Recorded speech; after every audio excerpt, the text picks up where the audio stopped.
Here. Monahan. Here. Horn. Here. Nelson. Here. And Jones. Here. Do we have any additions to the agenda? Not, I'll be looking for approval for the agenda. So moved. Second. Discussion? All in favor? Aye. Any opposed? Approval for minutes of the regular meeting on 6/21/16. Make a motion to approve minutes from 6/21/2016.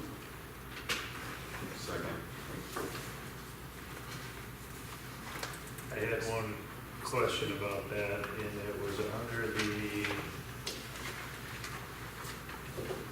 under the engineering, where it spoke about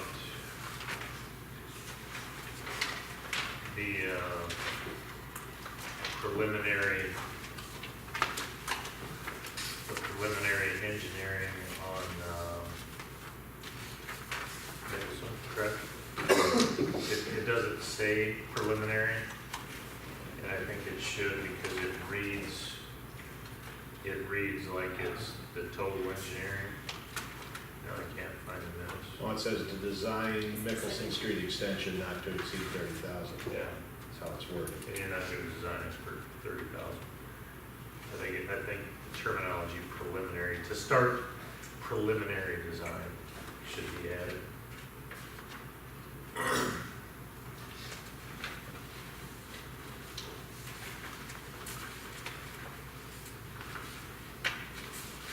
Everybody see that in there? Yeah. Discussion on that? Well, Stockwell had Motion something made in by there. Monahan, second by Horn, to let Stockwell design Nicholson Street extension not to exceed 30,000. Yep. That's fine with me. Do we need to amend the motion then? I'll make a substitute motion to approve the minutes with the following change, to add, to let Stockwell's start preliminary design work on Nicholson Street extension. Second. Alright. Mark? Mr. Miles? Yeah. Martin? Yes. Brendan? Okay. Travis? Yes. Ryan? Yes. And Scott? Yes.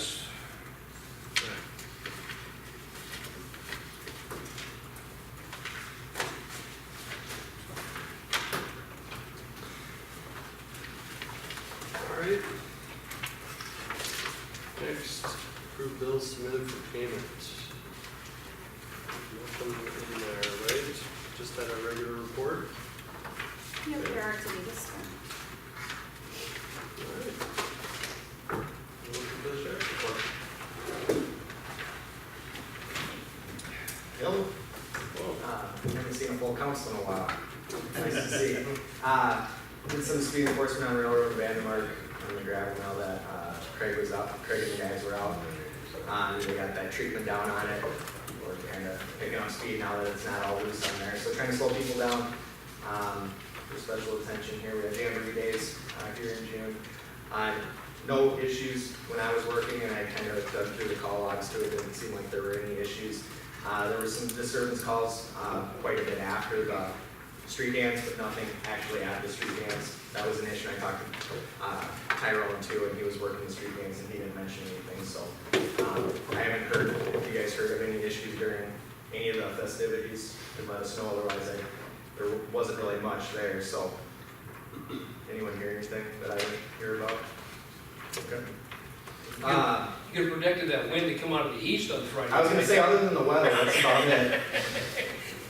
And the superintendent getting hit by a tree branch. The tree branch, yeah. Over the 4th here, we had 4 fireworks calls.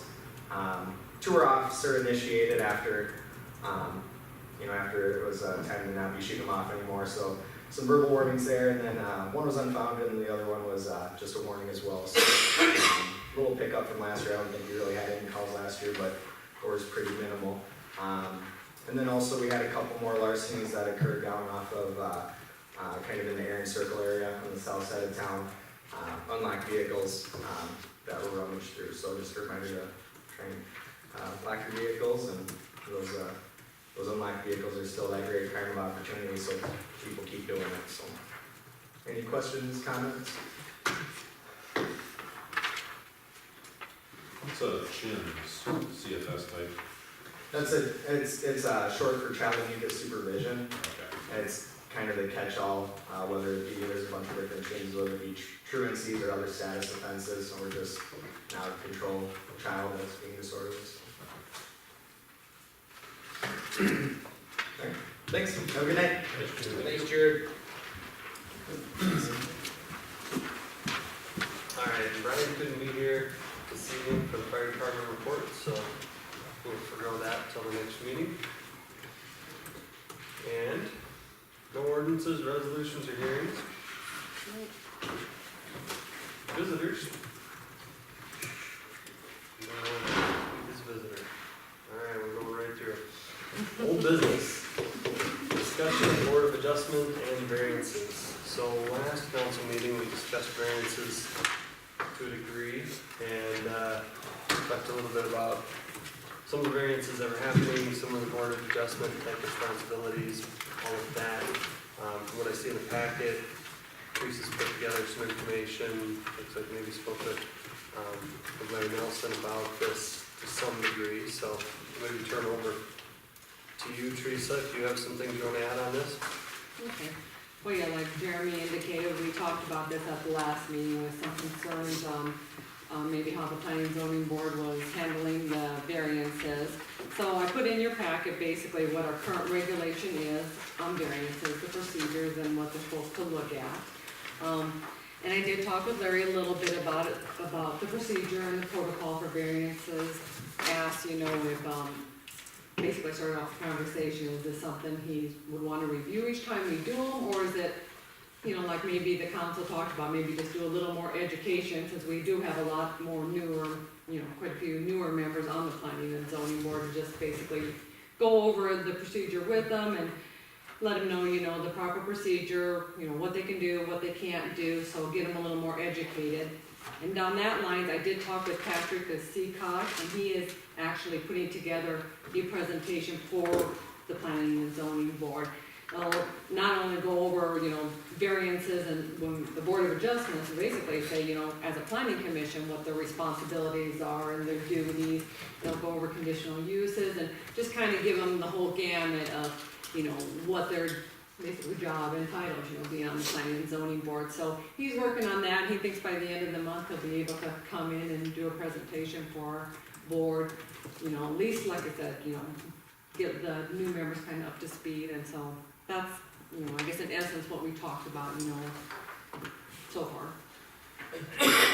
That'd be part of the P and Z meeting itself then? Yeah, we've just done it during, we've done 2 or 3 of these, you know, just periodically, and yeah, we just do it at a P and Z meeting. And Toby Brown has done them previously because he was in that position, and he kind of has a PowerPoint he puts together and just kind of goes through it with the board. And Patrick's revised it a little bit, kind of add a little bit more information, and so that's what he's working on now, and he'd be, yeah, more than willing to come and do that also.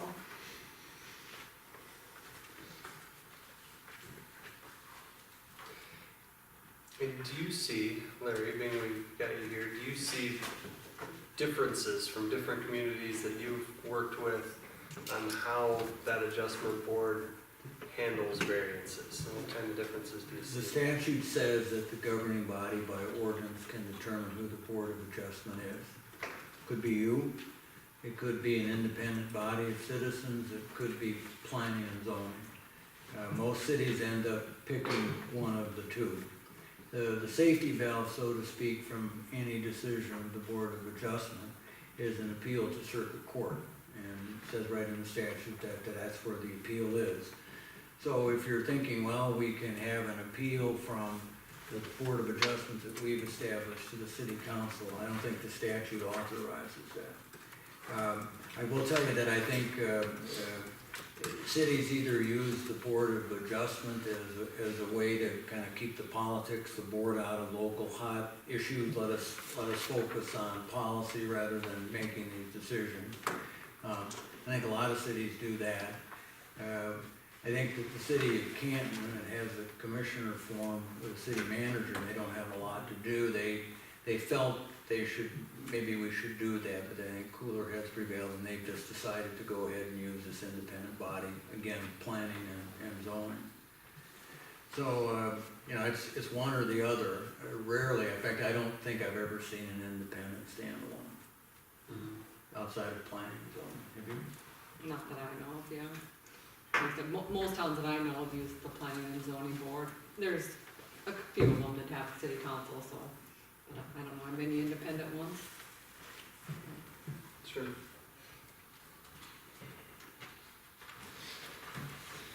And Dean and Rick, I know you guys are here tonight probably about this issue. Is there any, thoughts, things you want to discuss? Things on variances that you want to cross? Well, first thing is, she's right, we have a lot of new members, and we have, Travis has gone through those meetings with us. They're pretty good, and they get the guys up to date, what's going on, and so they're very informative. Variances shouldn't happen, okay? Our regulations are there. If you don't fit it, the only reason they're coming for a variance is they don't fit into our regulations that we had decided on and you guys had decided to pass. So when they do come for a variance, it has to be a major reason. And just because I want to do it doesn't cut it. Because as soon as you do, the next person down the line says, well, you let that person do it, why can't I do it? Then pretty soon, then why do you even have it? We got setbacks, and if we're gonna let somebody all of a sudden put something within that 7 foot on the side variance, on the side, and then all of a sudden, next person down the line says, you let him have a foot, you let him have 2 feet, I should be able to have that 2 feet. Well, maybe he got the foot because there was a reason. But that the reason doesn't matter to him. He got the variance. So most of the time, and I tell the board when we discussing it, if it's gonna make our regulations change, then why are we passing this? And we'll take the one that we just had. They want to put the house closer to, leave the house where it was constructed. If we do that, then why have that 25-foot setback? Then why we just don't change it all to 16 feet? Because that's they want to be within 16 feet of the side yard. And as soon as you do that, then you're opening yourself up for something. So that's one of the main things that we got to look at. And no, we're not going to make everybody happy. You guys don't make everybody happy when they get done here, so. So. No, and I think some of the concern came up, at the last meeting, just surrounding it, like you said, they shouldn't happen, but, there's been more and more of them happening, and so that's kind of where ears start to perk up and start to think, okay, now, is it not trying to say there's any favoritism at all, but that's what it might look like to the general public when so-and-so comes in and gets a variance and the next guy comes in Right. 2 months later and doesn't get a variance and they have pretty similar circumstances. The ones that we have passed the last couple of months they've been in here to Teresa to ask for a building permit, and she's been telling them to wait because we're trying to get the thing changed to a different setting. Through Patrick and us, we decided that what it was not a good setback, that we should change it. And they waited until they wanted to get started their construction. And it hasn't come to you guys yet to be approved yet again. So it's kind of like, well, we already got it written down here that this is what we're gonna do, and that's all they're asking for. They're not asking for anything more than what we're gonna change it to. But in my mind, Dean, that doesn't justify a hardship. Their time frame, because we've passed 2 variances that are theoretically in line with the next set of building codes that haven't even had first reading. And I understand their time frame, but as you read this, that's not a hardship. Their time frame to build is not Right. planning and zoning's hardship, and it's not the city's hardship. What if it doesn't pass first or second reading? I guess, yeah, you could look at it that way. I mean, it's not law until it gets second reading and it's Right. published for 21 days. Right. So I understand they wanna build, but we granted 2 variances to build how the law theoretically is going to look in the future. But it hasn't even had first reading yet. So I don't even know where it's at. I don't even know where we're at with that. The boards, you read their minutes, they've done final review, they did change some wording with the signage regulation, so anytime we do a change, we have to have another public hearing, so it's being advertised for a public hearing, and their second meeting, July the 26th, it'll have the public hearing, and then if that all passes, then it comes to you again for first reading with the changes, yeah. I mean, don't get me wrong, Dean, I understand where you guys are coming from, but my fear is that variance wasn't granted by what the book says, that variance was granted on opinion. It was planning and zoning's opinion that is gonna get first and second reading and become law. That's opinion, that's not fact, that's opinion. You know, and anytime you interject opinion, overseeding what's written, I get nervous. Because it really opens the city up to litigation liability. It's no different than one guy getting a setback or getting a variance for a setback and the other guy not. Good. So, I understand that. It was changed, and now we're changing it back, basically. but it's never passed. No, it was changed a long time ago and passed by you guys. And now we're changing it back. Because it was just not the right thing to do. What if somebody came in for a building permit for an accessory building in the side yard, and Teresa said no, because you're gonna change the ordinance, that you can only do it in the back? That night cuts both ways. Right. The ordinance right now says you can do it, but we're looking at changing it so you can't. No, I don't think the ordinance now says you can do it. you can't do it right now. You An can't put accessory it building in your side yard? Nope, nope, can't put it inside there right now. That wasn't a change, ever. It's never been changed. That wasn't a change, when did that get changed? It's been that way. That's- Well, okay, so the other side of that knife, if somebody comes for a variance to do it,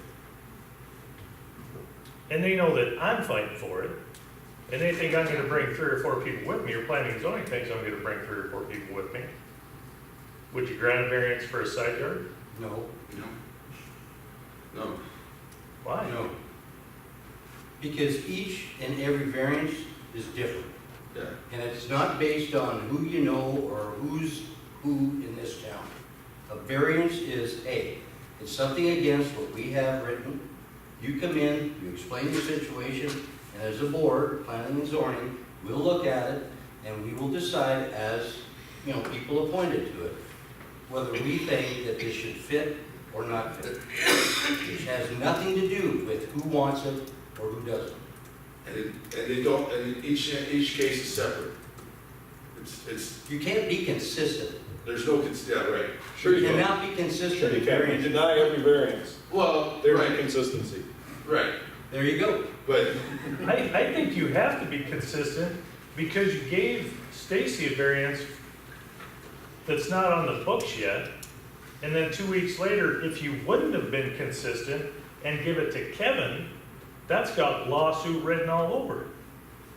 I think you have to be consistent. On similar ones, yes. I think the wording in the minutes also for the Beaver Belt variance, it's alarming to read that based on injection. You're injecting the fact that well, this ordinance is gonna change. So when you put that in black and white, that makes me nervous.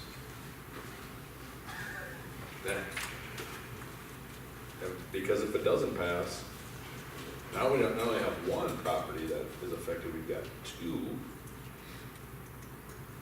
And then if it doesn't pass, when the third guy comes for a variance Yeah. and it gets denied, or do that as a board feel obligated to grant the variance because you've already granted two? That's the problem. Where does it stop? What was the other one that night, Dean? It was the garage that went on the 2-foot side yard. Stacy. There was a fence. Oh, The fence, one up on That Patrick. fence.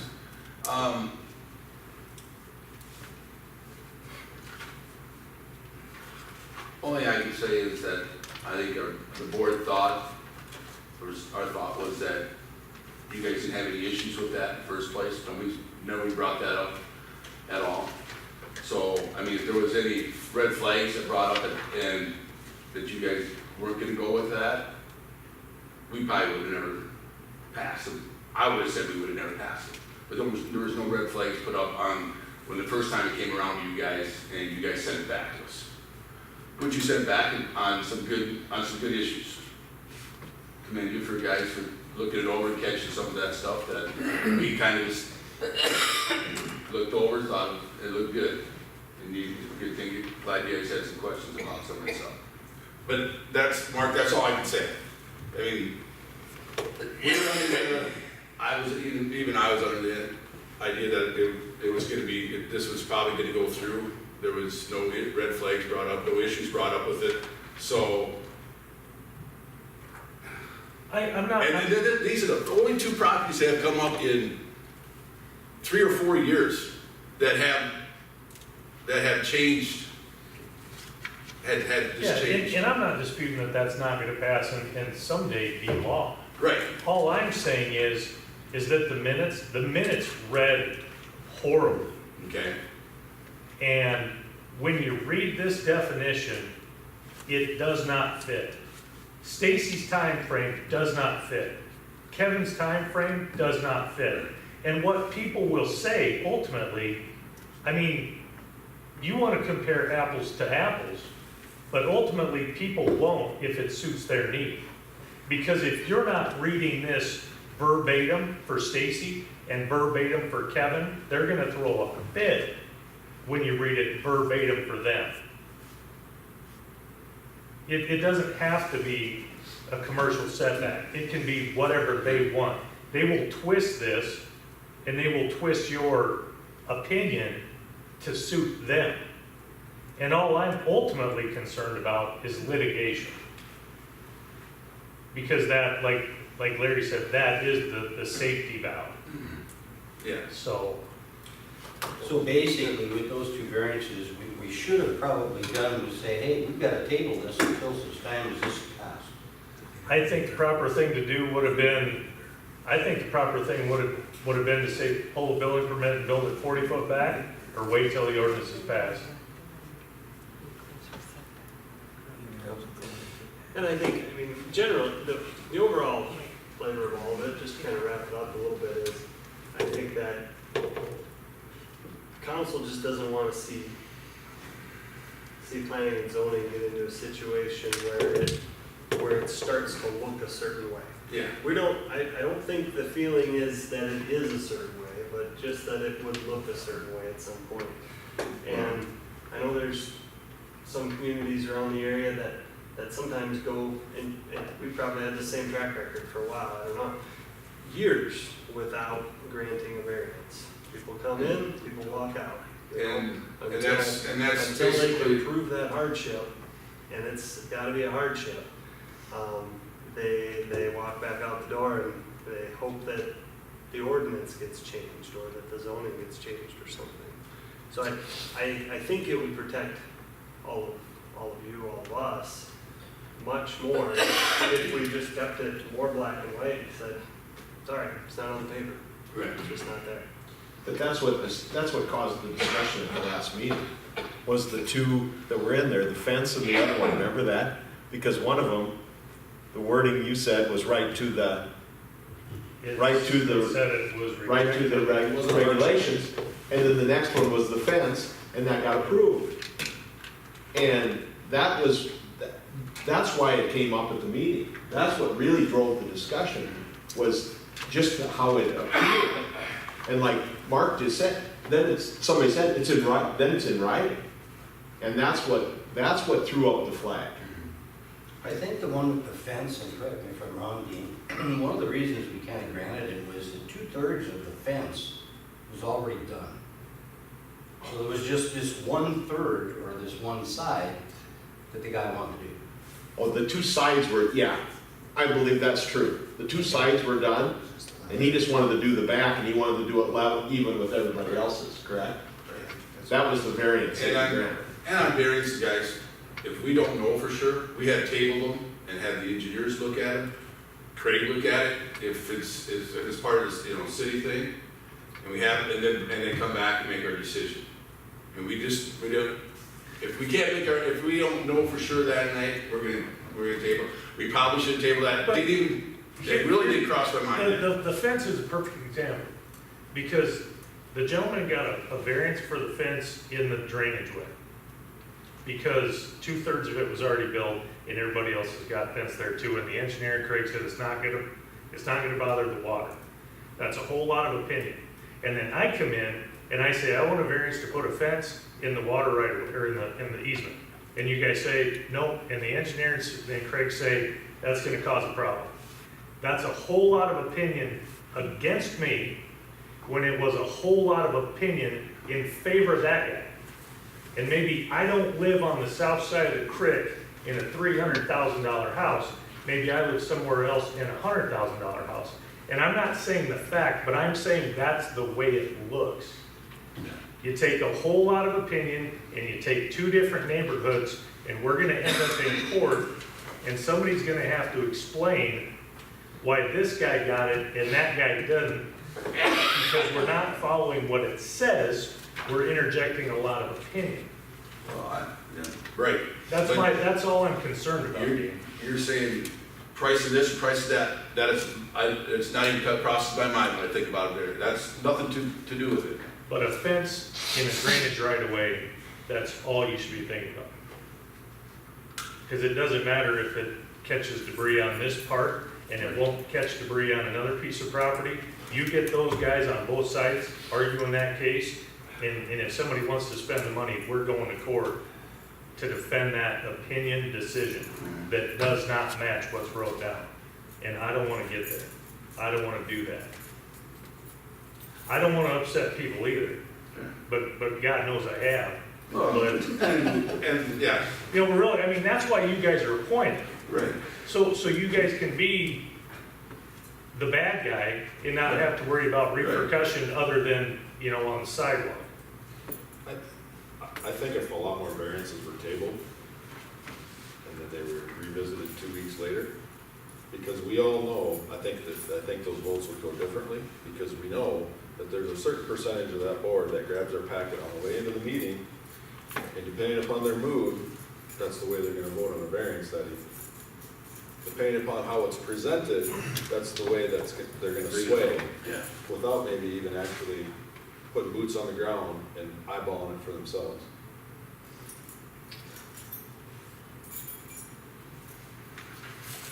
I will say, I'm glad to hear you guys, things you're saying though. I mean, it's not about who, it's not about who it is. It does, yeah. I mean, I take out the person, I take out the value of the land, where it's at, I'm very glad to hear that. that's it, yeah. I mean, and we take the recommendations from the engineers and go from that. I mean, that's our leg that we're gonna stand on, like you said, did they come to court? Well, the engineer said that putting it there it wasn't gonna affect anything. But the engineer's opinion is not wrote into this. Right. This says nothing about what the engineer Right. thinks. Whether you have enough room on a corner lot for visibility, whether that piece of property will or will not catch debris in the fence. There's nothing that says city staff or engineer opinion in this definition. So, I mean, I understand where you guys are coming from. If we follow the black and white variance request, we don't have to spend the $100 on the attorney. We don't have to spend money in the courtroom down the road either.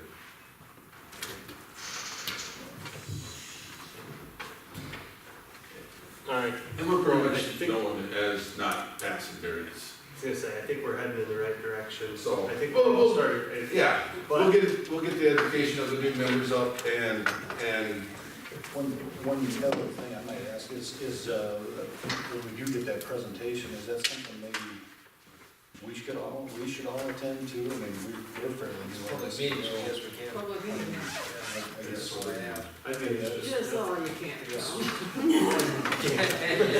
It's just a small fee payable.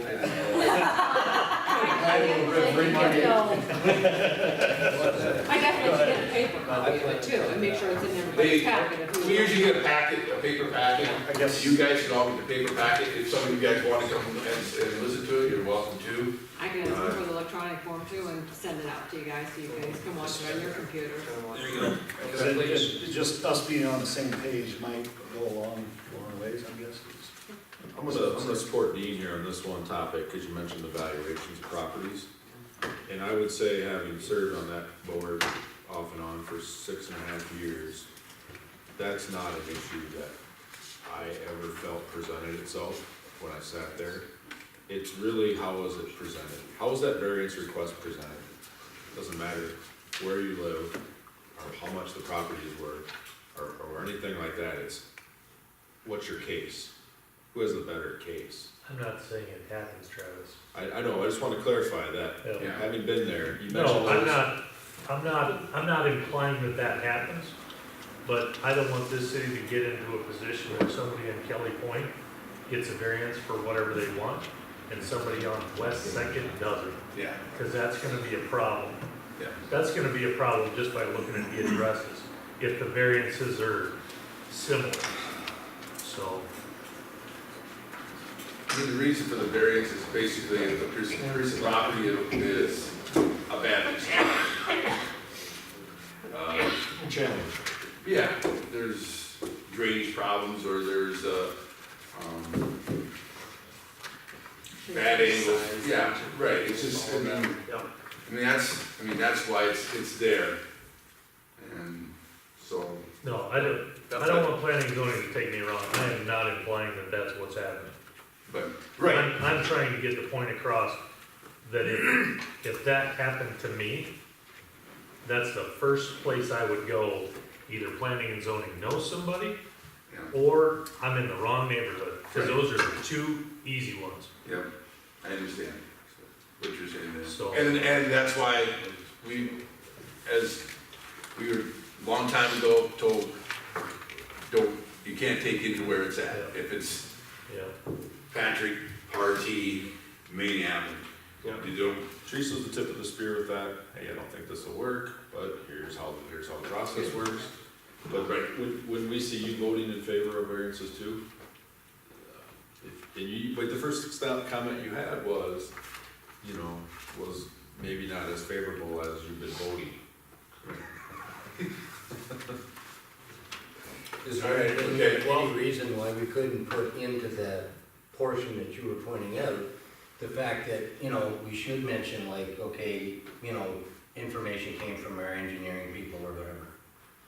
and that's one of the things we had discussed. We could, maybe if, when we do it, put a little bit more information on why and why not. why it was there or why it wasn't. Well, because we do a lot of discussion of it. But the motion is made, she just puts down the motion, and none of the discussion is added to that motion. Right. And so, as we were discussing, maybe we should, Put that in your motion. why, Especially why it's granted or why it's denied. Based on- Because of drainage issues, Right. because of this or that, yeah. Just because your neighbor's driveway is right there, and if I pay up to it and build up to it, it's not, no big deal, because it's just my neighbor's driveway. Work that wording into the Right. motion then. Right. So, we will make a little bit more better effort. Like with Mark, and I agree with Mark, and you want to make sure you got everything crossed and dotted, in case you ever have to have any legal things going on. Well, and honestly, I mean, in my mind, Dean, that's the big thing, because, you know, you're concentrating on the one pitch in the variance, but you need to think of everybody else that's gonna Yeah. pitch the same variance. Because, And when I said, got up here to start it, I said, if you grant a variance, how is it gonna affect everybody else down the line? If you give this person that variance, we're gonna have to give everybody that variance for the same reason. So the reason that they're giving the variance better be, Well, if you cleaned it up with referencing 17.04 A, B, C, Right. whatever point in there you use to base your decision on, yeah. that'd be a great reference. And we've done that in our meetings. Yes, That we brought, well, that'd be, H is the reason why we're going with this is H is why we're gonna go forward or vote against it, okay? But it was never put in our minutes. yeah, I think it needs to be documented. So at least. we're gonna try to do better, you know, so. Appreciate it. Thank you. Appreciate Thanks, it. Jim. Thanks, Yeah, Steve. thanks. Thanks, Rick. No problem. Alright. So, anything else on that before we move on? We're gonna go to new business. Discussion of job duties for the Chamber of Economic Development Director. Just starts tomorrow. Tomorrow's the first day, yeah. Tomorrow's his So, first day, so. getting all ready for them. But to start them off, I suppose on the right foot, I had asked if the mayor and Mark as the council president would meet with a couple of the HADC members. We met with Justin Ike and James Gordon and a couple of the chamber members. We met with Vince and Lisa Helbig. I just wanted, as a small group, get together and make sure everybody is on the same page of what exactly Jesse's duties will be. Make sure every group's okay with what he's doing for, you know, each entity. We had some problems in the past with Gary. Some groups didn't know he was doing this or that, and there were some hard feelings. So I just want to make sure everybody's on the up and up, knows exactly what he's going to do, is okay what he's going to do. The HADC had come with a list of things that they would, you know, like him to do for their organizations. The chamber did the same. I listed those in the packet for you. We talked about the different points. I think it was kind of the consensus with everybody there that, you know, he can do the, you know, these are what he'll focus on, but he definitely can do the day-to-day activities as far as pick up mail, return phone calls, be the point of contact for existing businesses or future businesses coming in, you know, all that day-to-day stuff, and, you know, and then help coordinate, you know, anything that the groups need. But, you know, ultimately, you as a council are his boss. He is a city employee, so I want to make sure that everybody on the council has looked at these, are okay with these, and so this is the direction I'm going to send them. If you have any concerns, you know, let me know about it. So, like I said, I don't want any future issues. I want everything to go smoothly, so. It's okay. Question I had, day-to-day activities, pick up mail.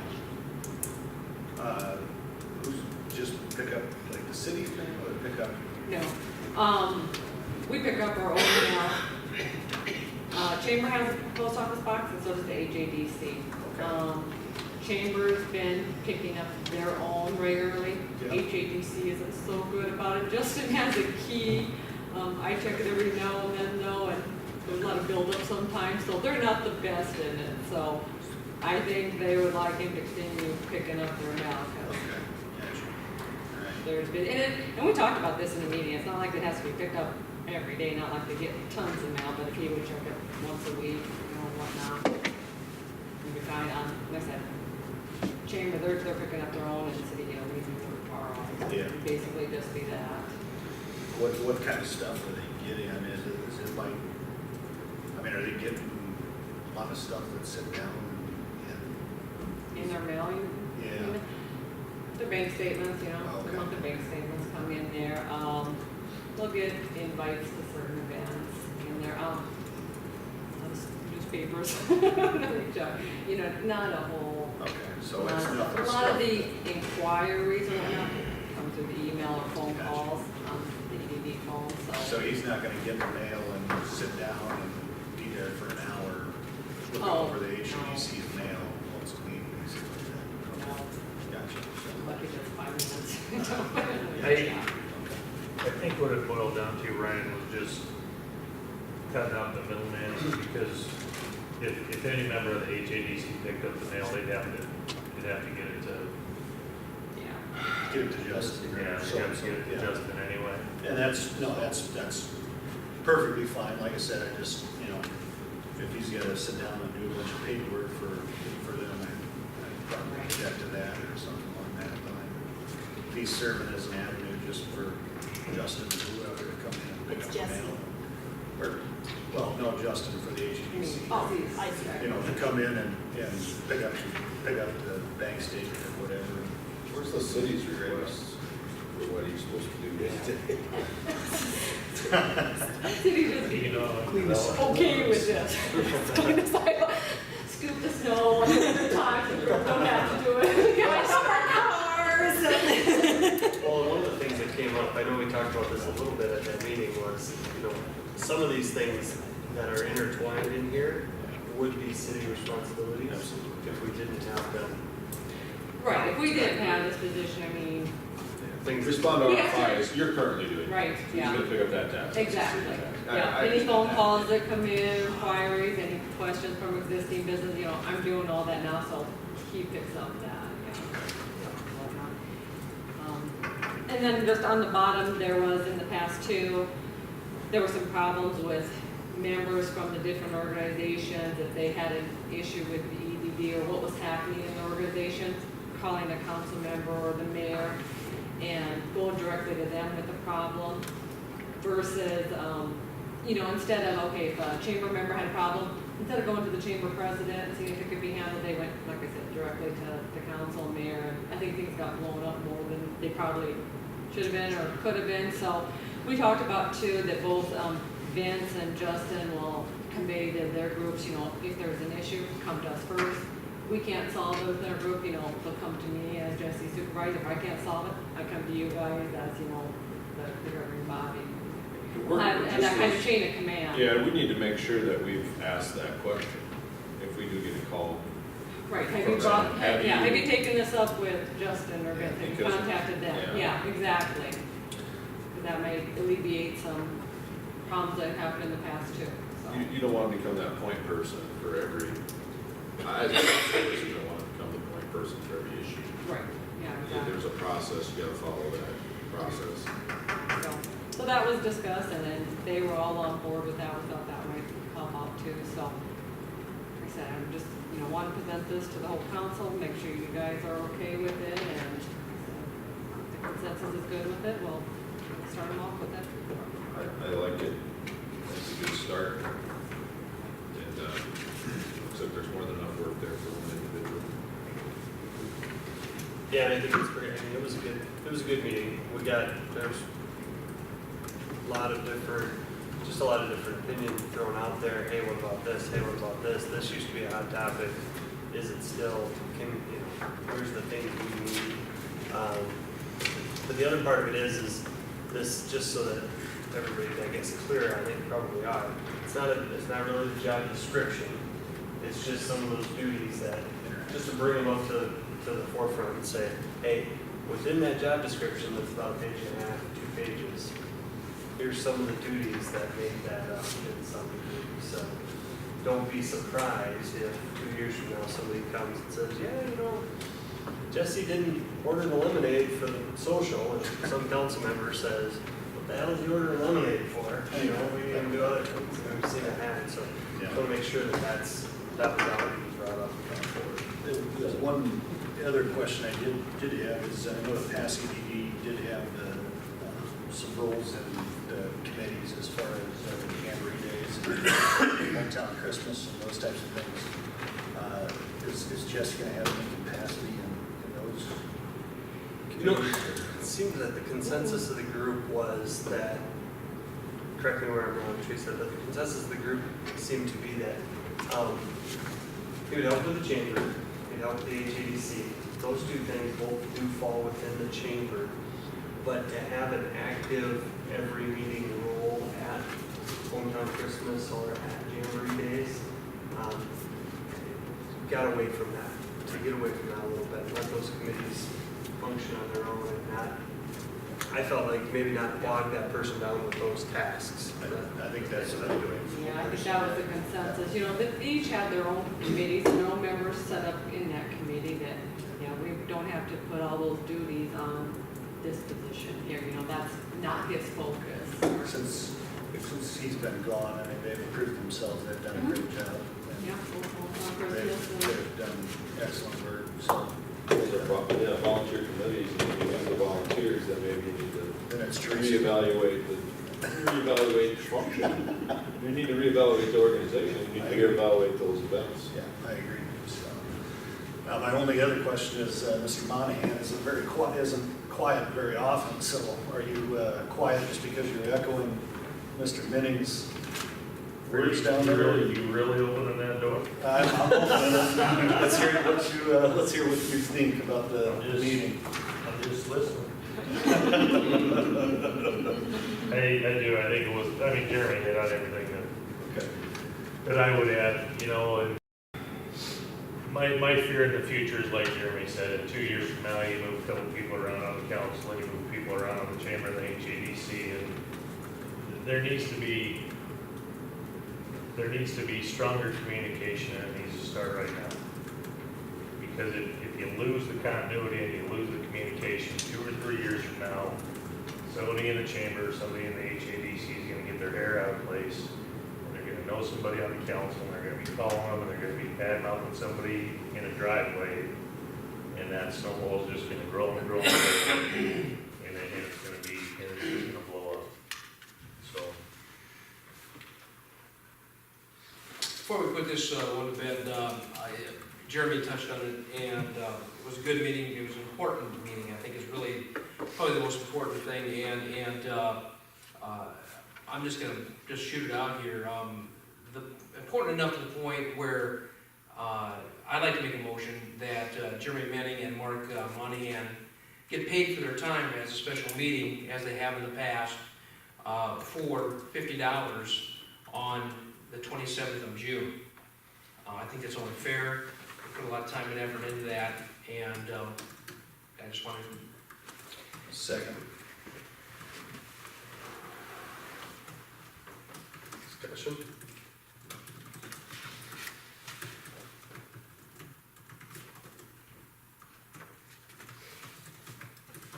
You know, we had, I'll add some discussion to that, even though it's, we also had Scott there, not as a Don't person. count. Yeah, you weren't there to offer opinion or anything like that, but it was really to put together information for press release to introduce Jesse to the area. And put that press release together, get it out to the news stations and everything there. So, I just would like the council to consider that as well. Scott put in a lot more effort afterwards, probably, than we did during, so. I'll make a substitute motion that Scott get paid as well. I'd second that one. Alright, any more discussion? Oh, one point.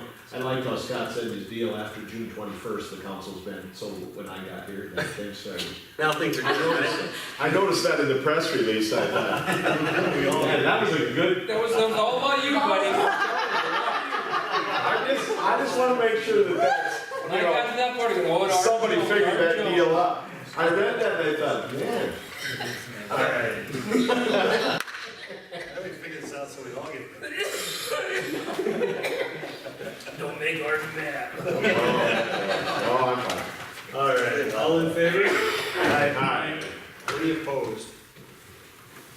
Alright, motion carried. Well done, guys.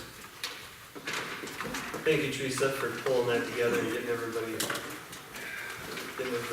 and getting everybody there. I think that's probably be at the beginning stages, important to do that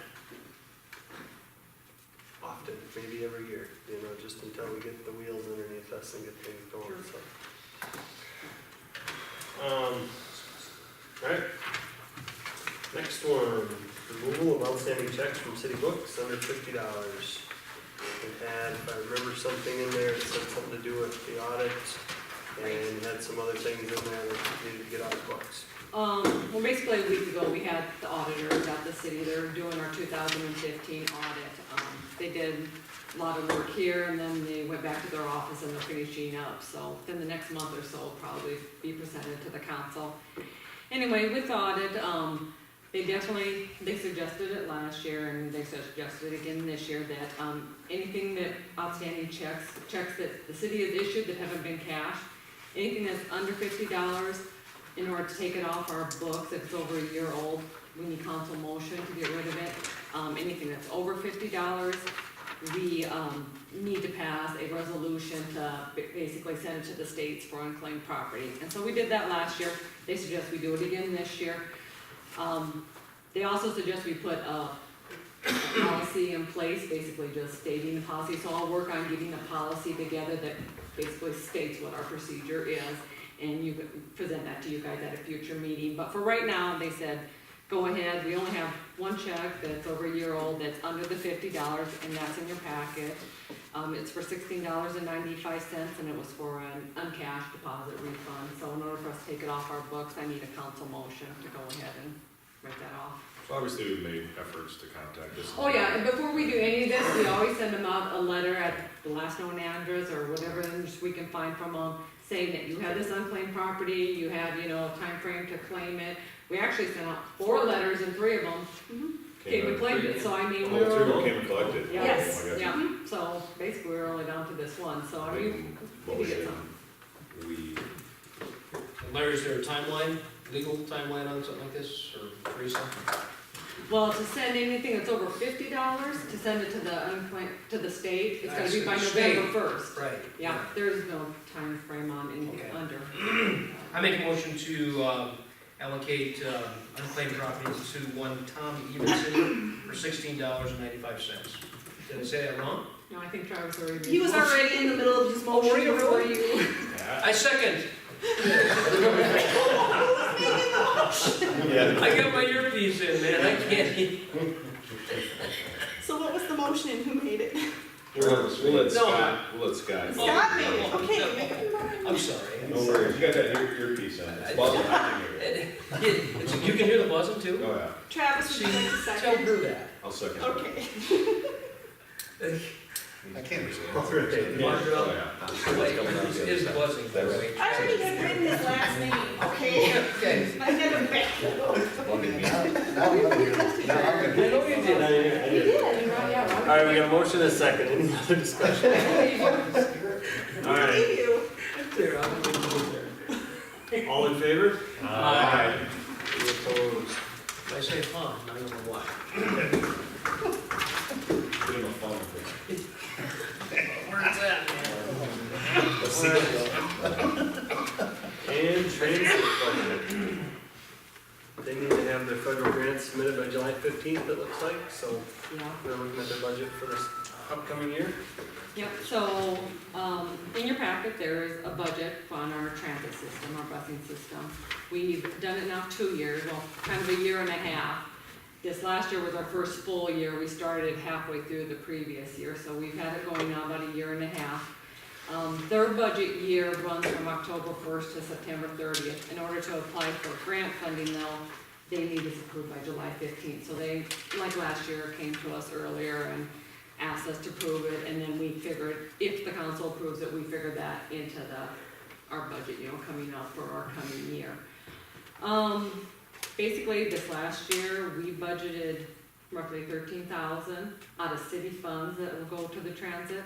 Obviously, it takes a lot more revenue than that to run it, but luckily we're offset by a lot of grants. We received 3 different grants in order to run the system. So, you know, they're projecting, this year we're gonna have revenue about 40,000, and that's about what we're gonna come out with expenses. So of that 40,000 that it's cost us to run the program this year, the city, they're only projecting is gonna basically put in 8,800, so 8,000 is what we'll actually put in. We budgeted 13, but we're actually gonna be under that. So, you know, it's unfortunately, we don't got the ridership we had hoped for at this point. We hope we'd have more riders than we do. I mean, it is picking up, but it's slow. It's just a slow process. They're getting more and more.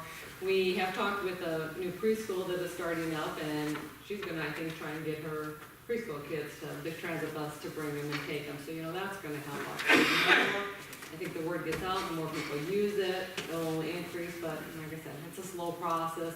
Fares aren't where we'd like them to be, but, you know, I think it's a worthwhile program. I know those that do use it kind of depend upon it. It does go to Leisure Living and pick up some residents there for regular appointments and take them into Sioux Falls. I know there's a couple other people that are disabled that they pick them up and take them to Sioux Falls for appointments. Take the elderly to the grocery store around town, to dental office, you know. So I mean, it's a good service. Like I said, you know, we just doesn't have the revenue to be self-supporting at this point. So anyway, for next year, they're projecting, basically they want the city to put in a little over 13,000 or to budget for that. It's all gonna depend on, you know, what we get for grants and revenues, but they're projecting it's gonna be cost the city basically about that much. Could be more, a little bit more, or maybe even a little bit less, like this year it's gonna be, so. But they do need to have an answer from the city that if we wanna continue this program, so they can start applying for the federal grants that we receive. Does the budget and the number need to be in the motion, or just the? I think I just need a motion to approve the ICAP budget as presented, and then I'll work that into the city's budget. I'll make a motion to approve the ICAP budget for the remainder of 2016 and 2017 Hartford Transit System. I'll second that motion.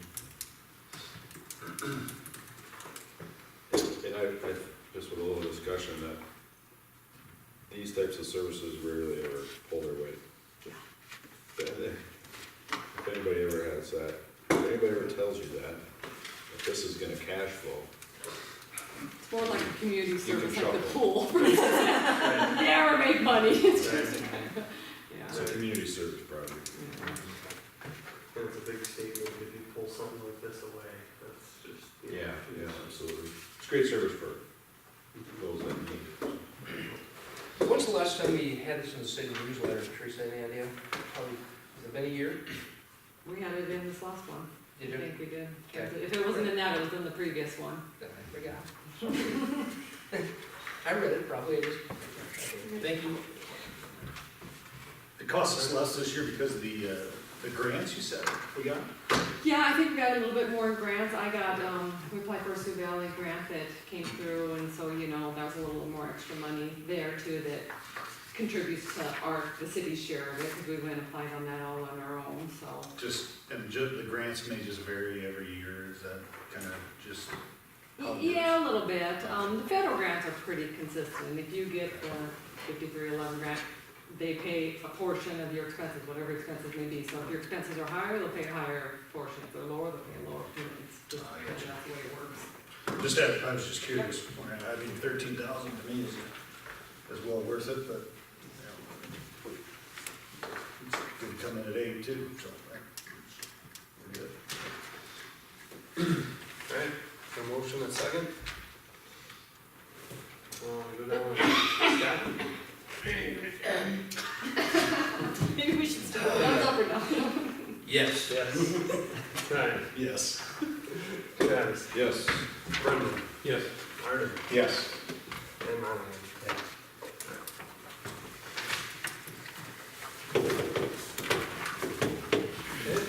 And next is the golf cart ordinance. Looks like some trying to clarify some insurance things on the golf carts, what's required by state law, all of that. Well, here's the situation we've had, or what we're running into as far as enforcing our golf cart ordinance. back in 2010, the state passed a law stating that each municipality can pass an ordinance if they want to allow golf carts to be driven on city streets.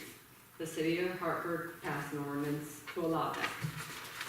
State law, like many state laws, are kind of mucky, but basically it says that in order to pass an ordinance, there has to be a licensed driver and they have to have insurance. They say what kind of insurance, it doesn't say how you insure it, you know, nothing specific. And so in our ordinance, basically, we mark out, say it's gotta be a licensed driver, that they have to show proof of insurance to the city. The problem that's coming up, and they do that, we make them show insurance, but the problem that's coming up is that some people are insuring it under their motor vehicle insurance policy, and some are putting it under their homeowner's policy. There's no problems with the motor vehicle policy, you know. That policy definitely allows it to have liability to drive upon city streets. They get a little insurance card that has all the information that the officer needs, you know, the policy number, the, you know, term of the policy, expiration date, you know, everything that has to be on it for the officer is there. The ones that are putting under the homeowner policy, and we talked a little bit today, put up about that just because he works in insurance. Basically, in a homeowner's policy, they can do it a couple of different ways. They can put their golf cart under their policy, but it may just be covered for, say the garage burns down and they'll replace it. You have to put a special rider in there to basically allow liability for driving on city streets. So if it doesn't say that in their homeowner's policy, which is probably like on page 10 or 15 of their policy, you know, we don't really know if they have liability to drive it on the city streets. And unless that golf cart, you know, owner carries his whole homeowner's policy with it and shows where it's spelled out that they have liability for upon city streets, there's no way that the officer, if he gets pulled over, knows that they have that insurance and that they meet the requirements by law. And Jared talked with the state's attorney about that, and they say legally, they have to show, just like a motor vehicle, if you get stopped, they have to show proof of insurance. So they'd have to carry their whole homeowner's policy, 15, 20 pages of whatever it is with them, have all the dates on it, show the section that says that they have liability upon city streets, and have that presented to the officer, otherwise basically they're considered having non-insurance, you know. Well, nobody does that, so Jared's had a couple incidents where he's pulled them over, well, it's covered, it's under my homeowner's policy, well, they don't have it there, you know, what's he to do on it, you know. It very well may be covered, but we just don't know. So, we were talking, if it's agreeable to the council, I'd like to amend our city ordinance to basically kind of spell that out better, to mock what you need for liability insurance to cover on city streets. I mean, we can get everybody basically, and we don't expect anything to happen this year. We've already issued probably all the golf cart permits we're gonna, but maybe we can get it in place next year and get the word out to the community that you need to put it under your vehicle's, you know, insurance. That way you have an insurance card with you, the officer also has all the pertinent information that they need, and it's just gonna be a lot easier for us to enforce it or ensure that they are covered, you know, according to our ordinance. You have to apply every year, right? Yep, they gotta apply every year. You check the insurance Yep, we every make year? them bring in their policy every year, and it has to be a current policy with, you know, current dates. We also asked Dave, is there a difference in price? You know, are we gonna get some kickback that, you know, well, it's a lot cheaper for me on my homeowners versus my vehicle? And he said there's virtually no cost difference. So, I mean, it's not gonna be, you know, very cost prohibited, I guess, to the citizens to have vehicle insurance. Go ahead. Mr. Minnick, may I speak? Council members, as a owner of an ATV licensed to the regular motor vehicle plates in the state of South Dakota, it kind of bothers me that for $5, if I had a golf cart, I could run my golf cart around town. I carry full coverage insurance on an ATV, and I pay the state of South Dakota for license plates every year. I understand that it's a convenience for folks to run their golf carts, but I think a real simple answer to this for Teresa and for the sheriff's department is to put the requirement in your ordinance that the golf cart get the $5 permit, but they have to have state minimum automobile insurance on that golf cart. And basically that would be, that it's not, you wouldn't have to have collision, but you'd have to have your minimum liabilities. You know, part of my concern comes in that is if Joe Blow is driving down the street and he comes around the corner and bashes into the side of my pickup while I'm sitting at the stop sign and he has liability, what liability does his insurance cover on the golf cart? If it's under his homeowner's policy. If it's under his homeowner's Yeah, I policy. agree with that. Right. And I think the legislature was kind of lax. I've read the codified law, and as so many of them we've run into lately, Larry, she's pretty murky at best, right? What the requirements are on a golf cart. Mayor, what is your policy on me answering questions from the citizen? Well, I tell you what, I will ask you a question, because the question I wanted to ask was, you know, when you read the state law, all it says is that the ordinance shall require that the golf cart is insured and the person operating the golf cart that the person operating the golf cart in the municipality hold a driver's license and obtain a permit from the municipality. It says the golf cart needs to be insured. You know, and I get it, like, people would look at that and say, so I need replacement value on my golf cart or my homeowner. Yeah, it doesn't say what kind of insurance But on that. Tony's example, do you believe, I guess here's my question, do you believe the spirit of the law was for them to carry liability insurance? I think on their vehicle? when the bill was introduced, the consensus was this thing wasn't going anywhere. It got wheels, and nobody cared what it said. It was a special interest piece of legislation, and so it came out without being fine-tuned. I will tell you, if you look at the ordinance that you have under 70902, it gives the city finance officer the ability to say that that policy of liability is or is not sufficient for city purposes. The problem is though we haven't told Teresa that we expect to have liability insurance similar to what you have in a car. We all know what we have in our car. We get our insurance, it's the blue thing you stick in there, you get stopped, and you hand it to them. And if you're gonna make the change, there's a statute that is 32-35-68 that says what an owner's liability of insurance for the purposes of an automobile is. And automobile liability insurance in general is gonna cover you for acts where you're negligent. You can get a stepped up policy where it's comprehensive, even if you're the one that makes a mistake, it fixes your vehicle. And then a lot of us that just don't believe the general public is gonna be insured, we go get what's called uninsured or underinsured motorist coverage, because we don't want some schmuck that has $25,000 to quad us out, so we go buy a policy where we've got $3 million in the balloon to take care of. May I answer this question?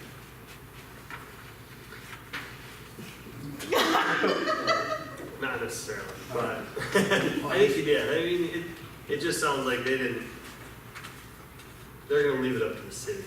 And how you want to I think interpret the that statute, insurance. if it were to go through again, and someone simply asked the question, what type of insurance are we talking about? The entire legislature would have thought we're talking about a motor vehicle, because that's the only thing that makes any sense. Right. But unfortunately, the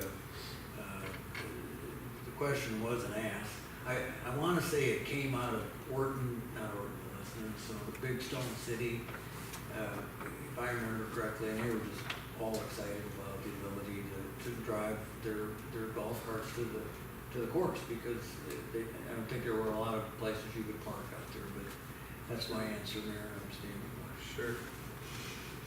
Well, ours is already more definitive, so you're looking at it, just beefing it up a little bit more. Yeah, just beefing it up a little more, stating that you have to have motor vehicle liability insurance at, like I said, the state's minimum, whatever, so that way it'll take care of all those ones that are under homeowners policy that might be in question, and it'll ensure that they do have liability coverage on the street, because like I said, they're driving on a city street, so if they hit somebody's vehicle or hit somebody, you know, we at least have assurance that they have insurance. Okay, so if we say they have to have insurance, say automotive insurance, and they don't have it after they're stopped, do we need to have in there a fine or a penalty if they don't Is that carry where it? the county, what's the county, does the county then issue them a citation? I was gonna say, wouldn't that, they, I get a think, lawsuit? I think you're gonna end up having the city issue the citation for violations. Right, but we're gonna have to come up with a penalty, is what I'm getting at. So we're gonna have to ask them to do this, and then if they don't, this needs to be in the ordinance too, right? Then you're gonna give them a ticket for failure to have insurance in violation of ordinance, whatever it is. And then you're gonna, if the procedure in the past has been followed, Mark is gonna send them a letter that says, here's, here's the ticket, or it's been issued, you have paid. If you don't pay it, our city attorney's gonna take you to court, and then we swear out a complaint and go to court and present it in front of the judge, and the judge determines whether or not the ordinance has been violated. It's not a statute where there's like a dual penalty. You know, there's a state DWI statute. There's still a lot of cities that have a DWI statute on the books once against the law, but it's always prosecuted by the state will preempt. Yeah.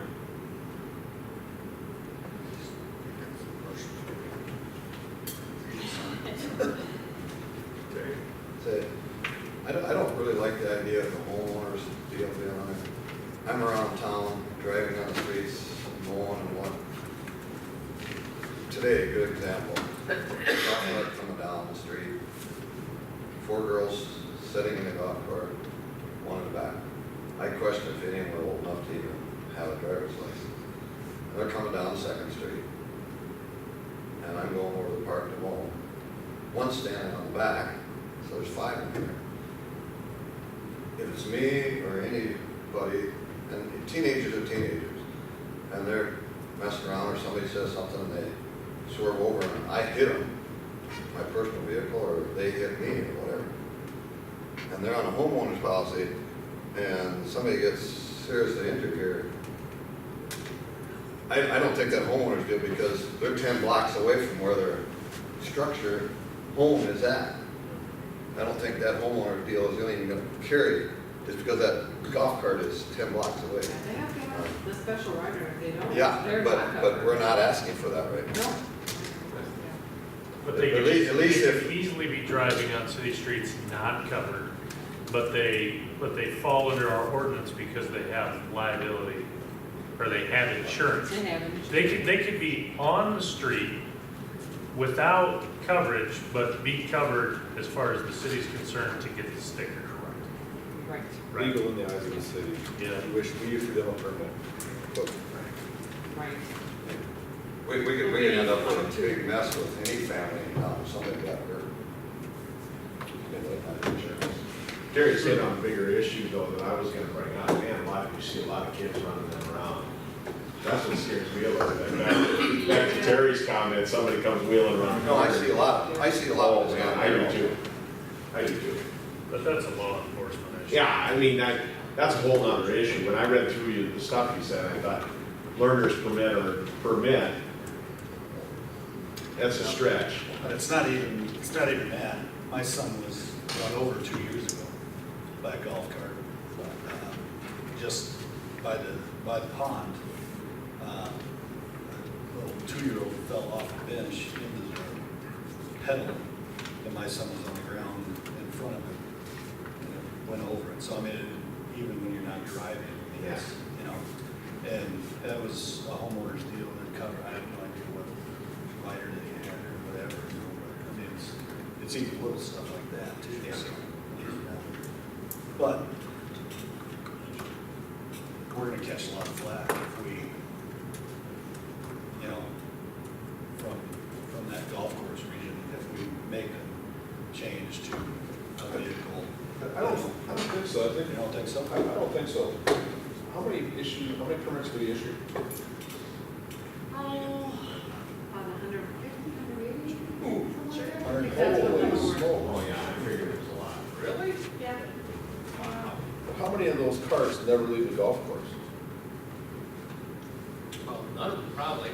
Well, that's 150 that are driving from their houses to the There's a course. lot in my Most of those neighborhood guys are down parking at their house and driving to the course tracks. That's why they got a Do they, permit. You what know, do they I can't still, believe we don't have special golf cart paths then, all the way to the course. That's- 150. but do they still, yeah, they'll still probably, even though they live on Part T, they still, like. So there's another 150 on Part T. Well, I mean, No, I mean, between Part T and St. John and. oh, gotcha, yeah. Years, Carts that don't have to drive on the street, years that a ago, homeowner's policy is applicable. years ago, when this was brought up and ultimately passed, the level, how do I say this? The conversation, no offense to anybody that golfs or has a golf cart, but the conversation about licensing that cart to operate on city streets, the insurance did get brought up. It died because the homeowners, people wanted their homeowners to cover it for that very reason, so they did not have to buy a separate policy. Taillights came up, died a horrible death. The cost of the sticker came up and died a horrible death. That is a $5 sticker. It just about cost us that much to make it. The size of the sticker came up because nobody wanted to detract from the looks of their golf cart. This was put into place years ago, specifically geared to please anybody that had a golf cart with minimal financial hardship, minimal appearance hardship, minimal safety equipment.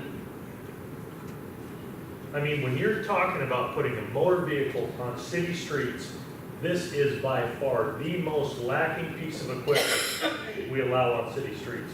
And it was done that way intentionally, and it was done that way because of cost and looks. So if said people have to get a separate rider, much like Tony does, much like I would have to, I have no concern about that whatsoever. I say we kick the can down the road, not really kick it, let's get the ball rolling. So draft something, bring it to you, and yeah. The fact that it was spoken about here, we've got how many different league members? Five league members here. You bring that up at the clubhouse, you're gonna get all kinds of feedback. We may fill this place next time we talk about this. It's been a while since this place has been full.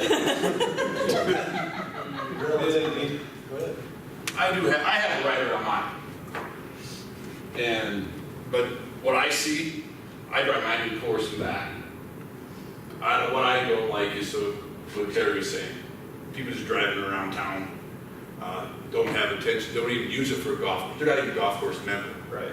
There's plenty just There's several of them. licensed leisure. What? There's several. That's the ones that, it's ruining it for me. Yep. Give everybody that name. I Yeah, mean, there's people that- I drive mine, of course, I just got stopped. I got stopped the other day. Didn't have insurance. I got a rider on my homeowner's insurance. Yep. We've never told we had to have a card. I got chewed up and down because I didn't have an insurance card. Nobody ever told me I had to have an insurance card. I got it. I don't have an insurance card with it. I got a rider on a homeowner's policy just because you should have insurance on because you're driving on a city street. There's people that probably don't know. But does your rider cover my personal property if you run into it? I'd have Or to does check it- it. Or does it just cover your cart?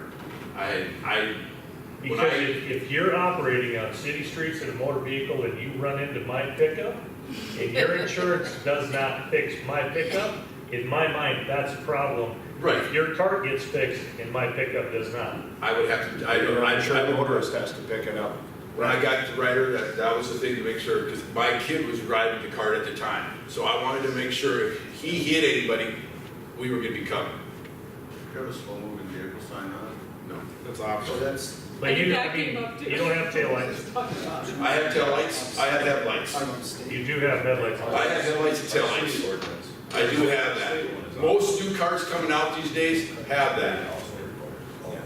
I mean, The old carts are fake, the ones that you probably, you were referring to earlier, were the guys that had the old carts, and they would have had to equip them with headlights and taillights. Now, 90% of them are built that way. I think Rick's has them on there.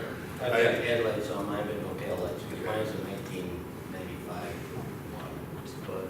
But most of the new ones that come out do have both. But I don't think. But I think the thing is, you guys are right, you gotta make sure, if they're gonna be driving on the city streets, they gotta have proper insurance. I have no problem with that.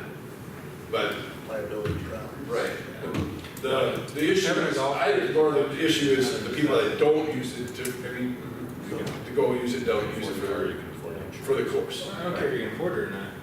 The golf cart is not a necessity in life. So if we wanna say you have to have insurance, then buy the insurance. I mean, Well, they gotta have, I agree with you guys, you should have insurance to cover an accident. If I hit Mark's vehicle, yeah, my insurance should be, I don't know, I think if it's operating on city streets, it needs to at least rise to the minimum level. It's no different than Moped. 50cc moped. It's no different than any 400cc four-wheeler, it's no different. So, Well, and I think that, and like you said, it's that, you know, folks that are just driving it from their house to the golf course, they won't have it, so they can do that. The others are going to, they're gonna stiffen up the law, and it's just part of it. We can't say, well, yeah, we shouldn't have it this way, because most people just wanna ride on the golf course. It's the people cruising around town, it's people taking them out at night. well, they should have, they better have full insurance, because they're driving it as a vehicle, they're using it as a moped, they're using it as a vehicle on the city streets, not on the golf cart part, Right. of course part. And I don't think there's anything in here that says if I decide to take the motor out of the golf cart and put a 200cc motor in and drive 30 miles an hour down the street, I can't do it. I think I could. And then I've been more. president of two and one other. Yeah, right. Then the gas pedals go. I think Travis is right. I think we take a look at it and start to rewrite. In conversation, if I understood you correctly, you said you have a licensed golf course cart? I don't have, no. Not licensed, okay. I got insured, I got the rider on my homeowner insurance too. Okay. And but I want to tell the council, I think if you have a licensed motor vehicle, you don't have a choice of what type of insurance you're gonna get. You can't use your homeowners. You just, you have to get the financial the policy that complies with the financial responsibility laws of the state. Right. And that's kind of what we're thinking, you know, talking about Jared, they're on the city street, there's liability there, I mean, whether you hit a vehicle or a person or whatnot, that they should have that minimum state requirement of liability. But by all accounts, I don't assume there's too many golf carts that could be made to be licensed. Yes. They're more and more, Certainly not from a speed perspective. but You know what I mean? Like, I mean, they're governed. they're making more, your cars are getting more of the, Pardon me? Yeah, no, but I mean, terrain, they're getting more, the newer ones, I all can see, terrain. but I mean, you'd have to have DOT approved tires, you'd have to have minimum CCs, Yeah, you'd probably have to have minimum speed, you'd have to have a windshield or safety glasses, you'd have to have seat belts, horn. There's an electric version out there that is all electric. Is it? But how many people in town have that though? no, yeah, and then, and you ain't gonna take it on the golf course. Mr. Mayor, to answer your questions, experience of licensing motor vehicles, Mr. Monahan, you can license a golf cart. You need a taillight, headlights, a horn, and a rear view mirror, and you can buy license plate and license that golf cart From the county courthouse? from the county courthouse. You print out an affidavit from the state. It says all of the things that are required. You check it all off, say, I've done all of this stuff. You can bring it down and you hand it to them. How many CCs is a golf cart? You only have to go 49 cc's in order to license. So why is it used to be to license a four-wheeler, it had to be 200 CCs? I don't know on the four-wheelers, but That's what it used to be. A So moped. I'm curious why they would make an exception for a golf cart under 200 CCs when a four-wheeler would have to be. if a moped's, if a mopeds over 49 cc's, it's required to have a license plate by I the would state. say anything 50 Jared has said anything over 50 cc's on the street. Where, when I used to have my But you place can also out, license one that's under 50. What? You can also put a license plate. Yes. Oh, I'm on sure if moped you know what that- the requirements, you probably that can. goes under 49. we, when I had my place out at the river, we had a resort and we had a state park right next door. And the state park would not let you buy a park sticker or come into the park. Unless you had to have a park sticker to come into the park, but they wouldn't sell you a sticker unless you had a license plate on your vehicle. So everybody in the resort, either if we had ATVs, we got them street legal so we could buy license plates and buy park stickers so we could go see our friends in the park. If we had golf carts, we made those street legal and we bought license plates and took them over to the state park to see our friends. I'm gonna make a motion that we have Teresa draft, changes to the current insurance policy.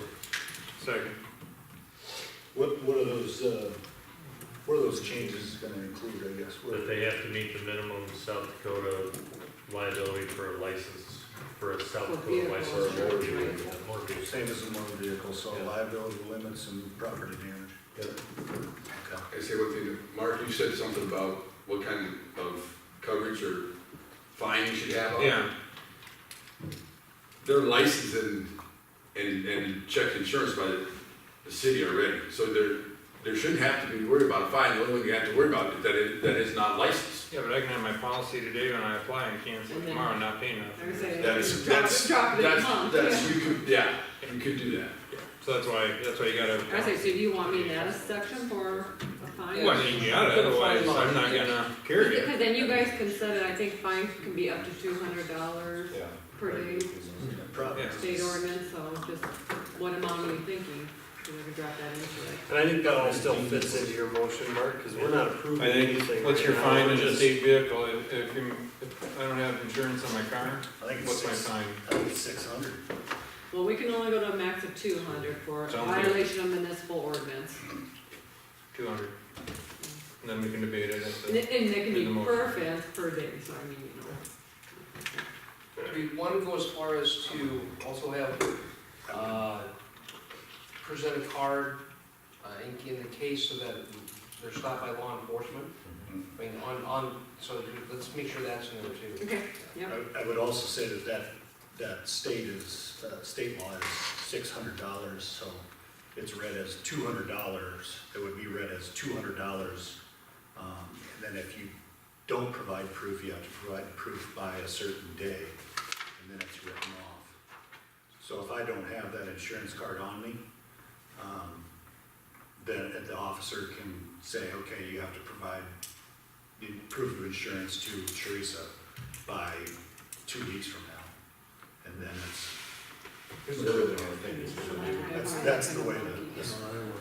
Here's the other thing I think it's gonna Don't do, ask me is how I if know you put on this your, so well. if you put it on your auto policy, you're probably not gonna be as, Probably not gonna drop it. well, you're probably not gonna be as quick to let your 8-year-old drive around town. Or 12. True, and like you said, that's an issue too. I've seen it too.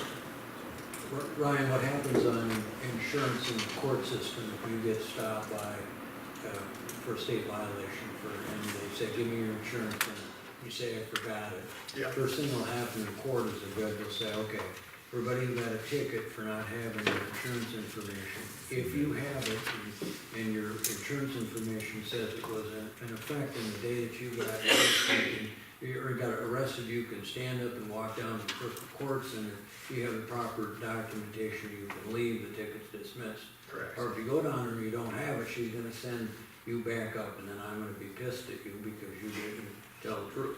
Yeah. So she can do that same thing. I had this happen to me, believe it or not, and I'm a previous insurance agent, so. I move to call the vote. Jeez. I got things to do. He wants to go to Wisconsin. It's already in the I guess. I'll second if you need a second. We already have a second. To call the vote, you need a second. You second Oh. call the roll. Sorry. All right, move to call the vote, Brenneman seconds. All in favor? Aye. Any opposed? All right, for the motion on the table, Motion and a second. Monahan, Yep. Arden, Yes. Brenneman, Yes. Keel, Yes. Horn, Yes. and Nelson. Yes. Okay, we got it. Alright, correspondence, I didn't see anything in the packet, any new correspondence, anything like that. I, would like, any thoughts out there, has anybody been thinking on, thank you this time around? Any city community group? I got Things one that for have you, happened? Got one, in the hopes of moving this along. alright, go for it. The women that handle every single election are greatly underthanked, under-recognized. And we always go to the same pond, Yep, it's been a long day. Yep. Mhm. put in a long day, and they are unsung heroes. That's who I would like to thank. I thank him every time I vote. I do too. But you're right. There, you're all, A lot of people In don't. this town, no. they just come in, spend 3 minutes in the booth and walk out. And Greg, if they forgot the driver's license, gotta walk back up to the car. So that's what I'd like to thank. Thanks, good. That's good. That's the great. election staff. You want us all to just sign a card and you write something? So we're gonna sign it. We'll let Mark or Jody or anybody else write the piece. There you go. Oh, you can write it. He said that No, was no, the no, rule. no, no, no, He no, said that was the rule. Do I need to make a motion? We're not handing these off to other people to write our thank yous All right. for us, so we can write our own thank yous. All right, I'm done for the rest of the year. then. Good job, yeah. I can make a motion, you know. Well, start making them, I gotta go home. Oh, no, we can be here all night. Make motions. I'll send you later.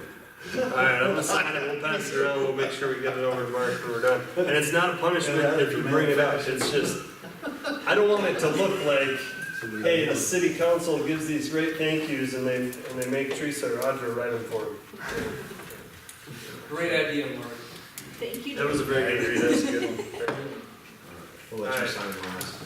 We'll hand it down there and then he can sign last since he's gotta keep it.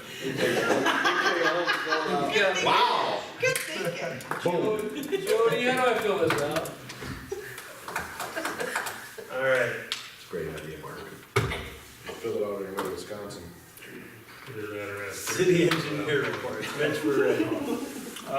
Going through the pool project, you know, we're kind of wrap things up on there, we just have record drawings to send out to the city staff, so we'll be getting those put together here shortly. And getting them to those, from you guys. Mike Franken Trail, we're under design on that project, we're hoping to have, construction documents towards the beginning of August, through the DOT for them to start reviewing. The wastewater study, you know, we just started work on that, we're kind of getting our preliminary information together. We're gonna start design work on that over the next few weeks. Water main extension project, this was the one that we had a final pay app, we were supposed to have last week, but they didn't get signed ones to us now. We've got those now, so we're ready to make a call on that. So we need a motion to make final payment on that and close that contract with the contractor. Make a motion to approve final pay request, Metro Construction for $817.50. I'll second. Discussion? All in favor? Aye. Any opposed? Just a quick note on that project, we did underrun that project about 30,000, it's a $566,000 contract, we underran about 30,000, so that one came in pretty good. The North Main Street extension, we're just starting work on that also, we're reached out to the adjacent landowners to let them know that we're doing a survey.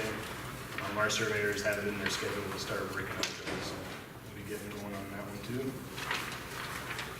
And then, same with the Mickelson Road improvements, we're trying to contact some of the adjacent property owners out there, just let them know that we're gonna be working in the area before all those locate flags go up.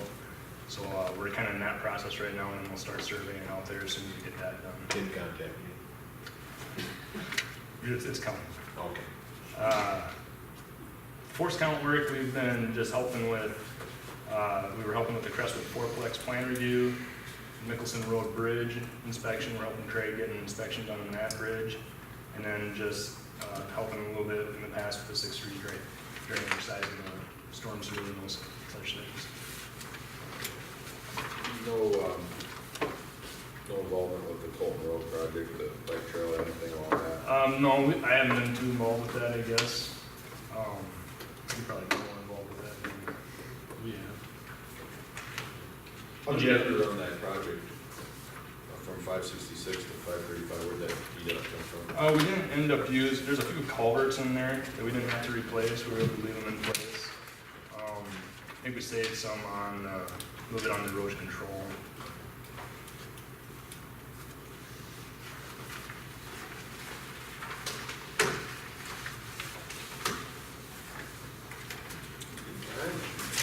Any more questions for Mitch?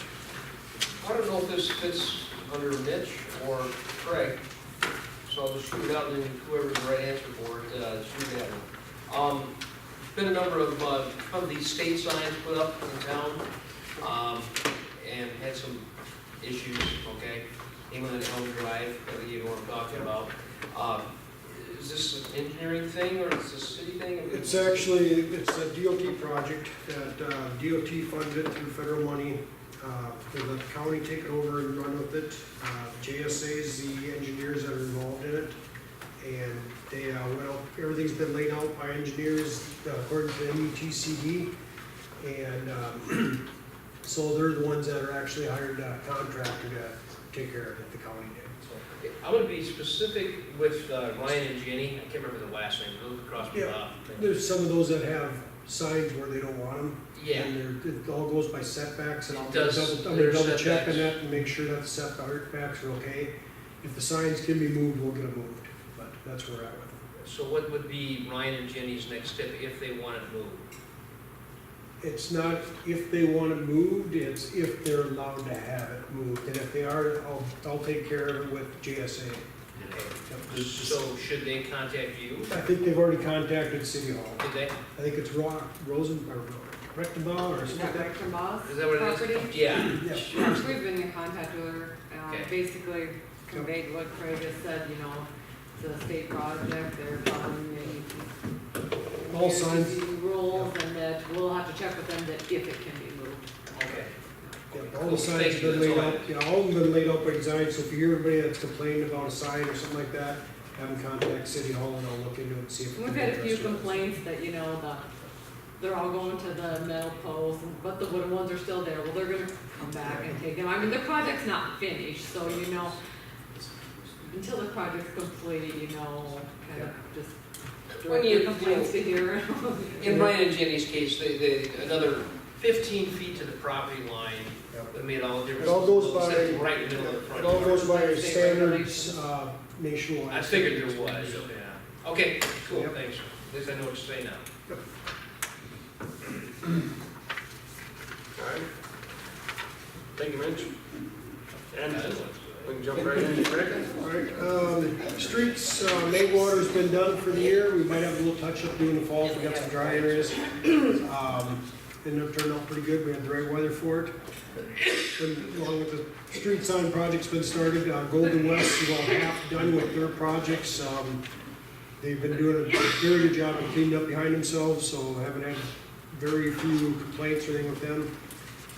Microsurfacing is scheduled for, I'm gonna say right around the 1st of August, it was scheduled for the last part of July, but they were already a week behind when we had our pre-con, so that'll be the first part of August, what it's looking like. Let me skip the next part for a bit. Water and sewer, Pond A, we did get some enzymes, some of the chemicals in there, it is starting to come back, the smell's going away from it. We are in the process of lowering it, because we got some aeration diffusers that the cables are broke on, so we'll have to go back out and fix them. Takes a few weeks to get it lower enough where we can actually get in there with a boat and get them fixed. We get that one done, we'll switch over, and we got a couple broken Pond Bs, so we'll go in there and get those fixed too.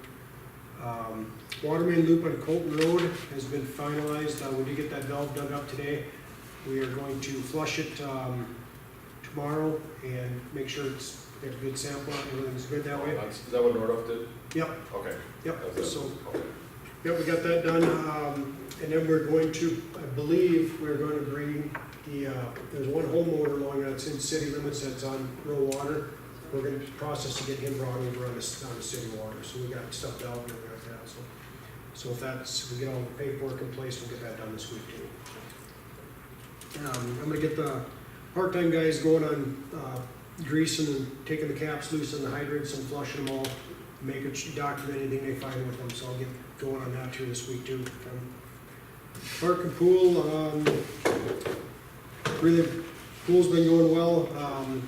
The storm sewer extension at the Turtle Creek Park, I'm hoping to get the pipe delivered this week, so we can start that next week.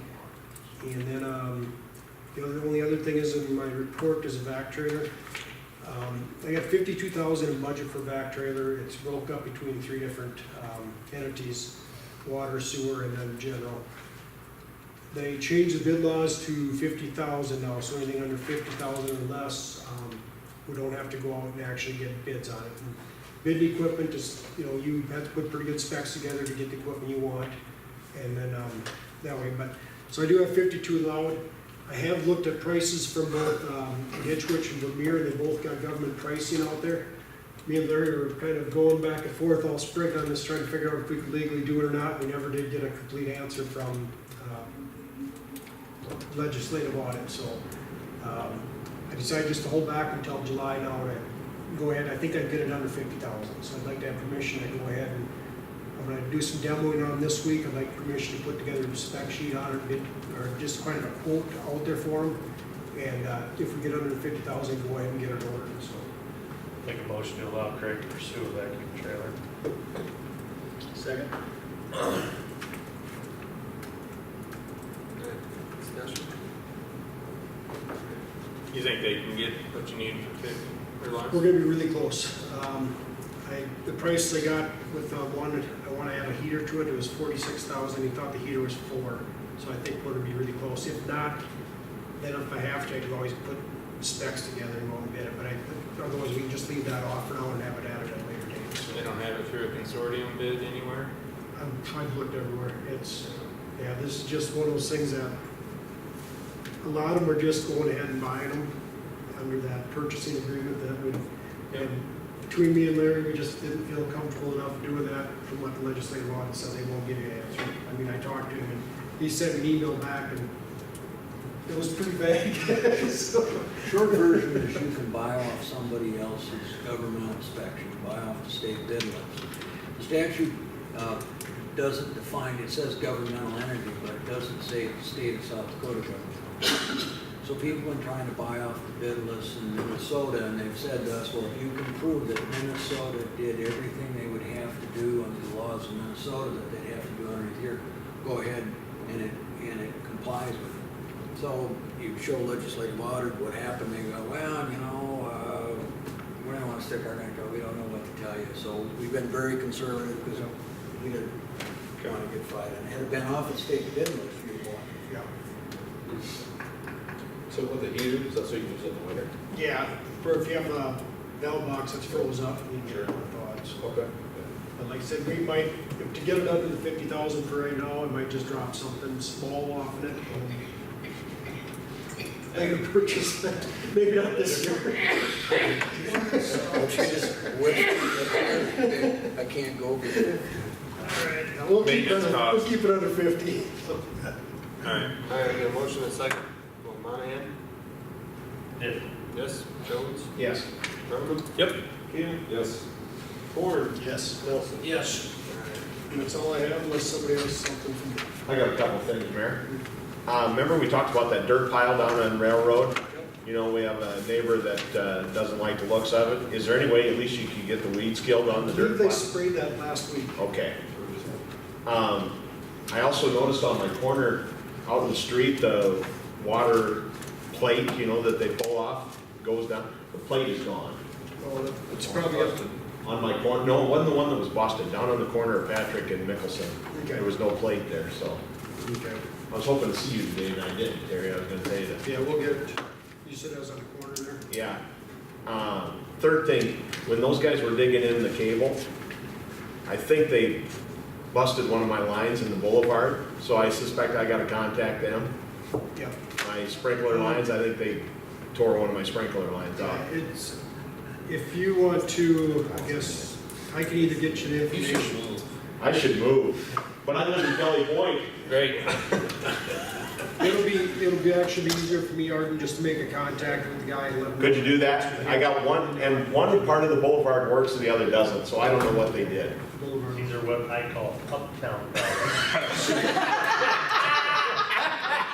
Art, you should contact your city council. I should contact my city council. The mayor's also in your board. Yeah, that's close by me, I bet his sprinkler still works. Mark's little yellow tractor never stops working. Mark's little yellow tractor never stops sprinkling. It says, turn the sprinkler system off. You know, That's an up, did you call that an uptown Uptown problem. problem? Okay. Sound all right. That's it, Greg. Anything else for Craig? Thank you, Craig. Thank you, Greg. All right, and Audra. Okay, so in your report this week, or this time around, it is basically cash balances that we had through the end of May. So you can see kind of where we're sitting as far as the general fund and where our revenue and expenses have been. I also highlighted some different higher amounts that don't usually come in at the top there that you can kind of see. Also, the park rec program just ended, and we had a record number of kids, so I wanted to report on that we had a success this year. And then, if you look at your calendar of events, obviously, you know, Jesse starts tomorrow, but that Teresa is on vacation, just an FYI. And then we have later this month, we have our budget training as well as you have your elected officials workshop, so those are the highlights. Any questions?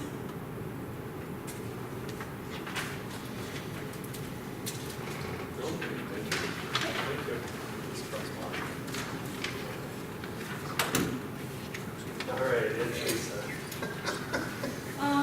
As mentioned, Jesse starts tomorrow, so as you get stuff gathered for him, kind of give him some training, and I think this first week, get him familiar with everything and let him go through Gary's files, go through the computer, kind of like I said, let him get familiar with what's been happening, just kind of touching base, you know, kind of let him get his feet wet a little bit in the office, kind of ease him into it, and then try to follow him, maybe get him out in public a little bit more, you know, going and seeing existing businesses. I think I talked with Vince about maybe setting up lunch with him or something with Jesse, and so, you know, touch base with Vince and with Justin and go from there.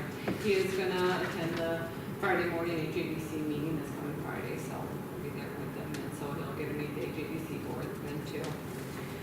With the HADC, I met with Steve Greiser from the Community Partners Research. They're updating our housing study for us.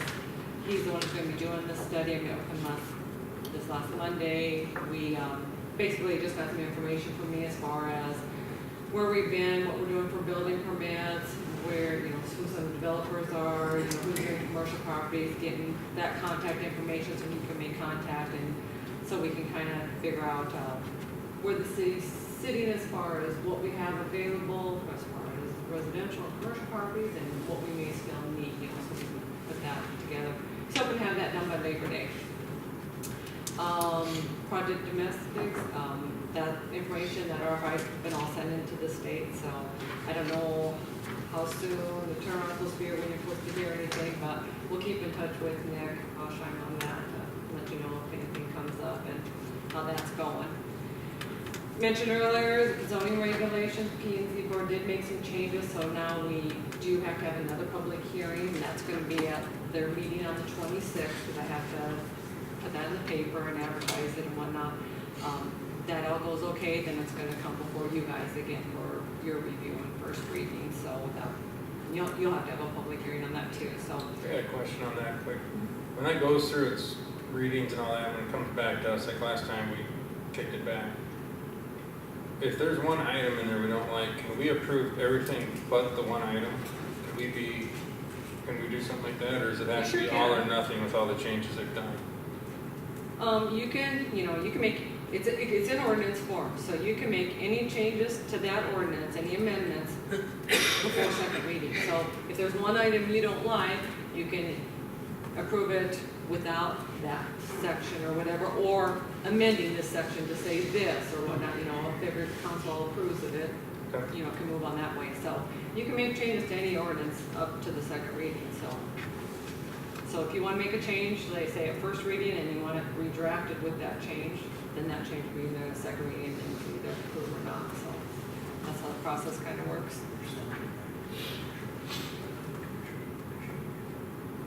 And they make a change to the ordinance. They've been sending it back. Yeah, this one they sent back to the planning commission for change, and that's where we're going to go through the public hearing all again. We did get a mosquito grant from the state, $3,365 coming our way, so that'll help with our mosquito costs. Craig applied for that grant, and we got a portion of it, so that'll help out some.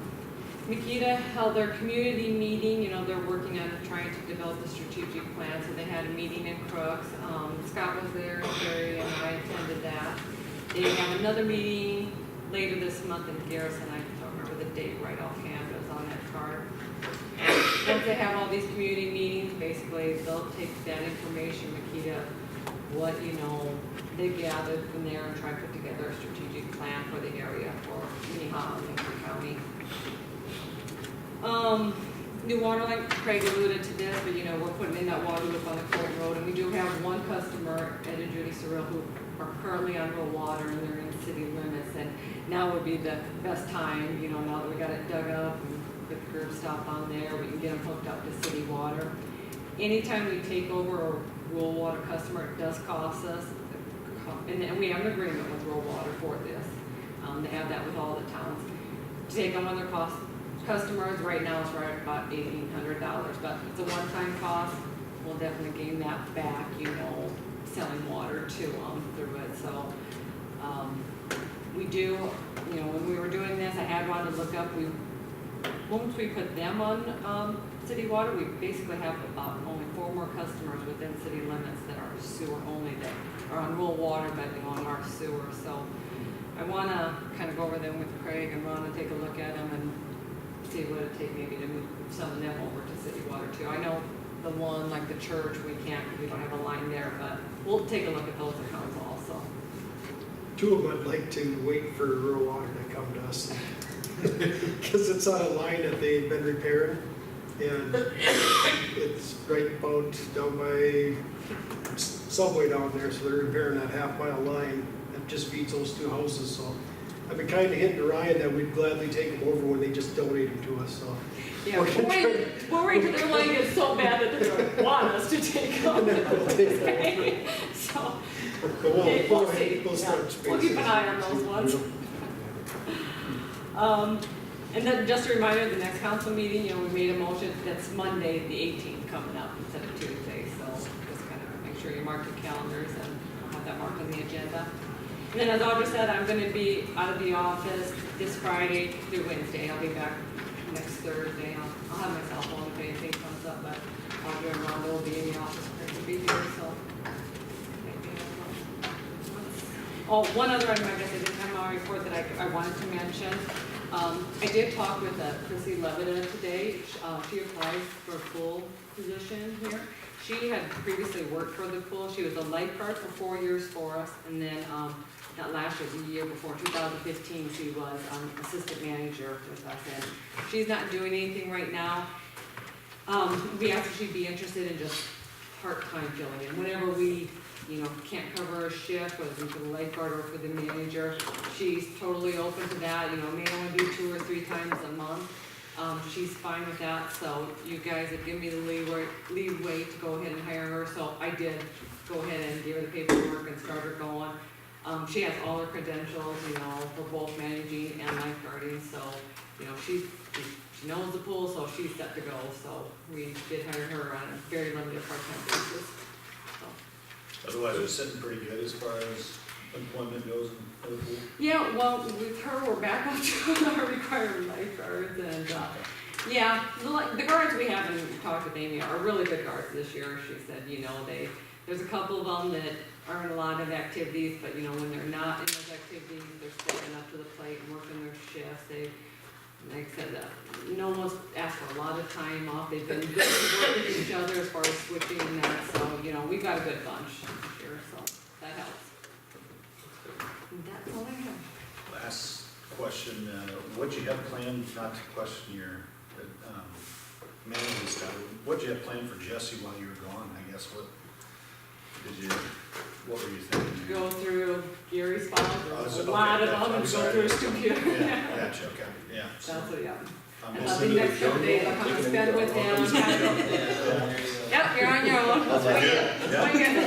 Just was curious, so, yeah. you're Yeah, I thought, you know, the next couple days we'll kind of go over all the pertinent information for him, and then while I'm gone, he can go, there's a lot of files with a lot of, Gary wasn't the best organized person, so the need I've for heard. reorganizing, there's a lot of back files of many years, so he might wanna get that more under control, so, and it'll be good for him to go through it too, because they'll be able to kind of see some different information, know where stuff is, and, I'm sure he'll have some people from HADC reaching out to him. oh, I'm sure, those that types of and the things as chamber well, so. probably, and so, yeah.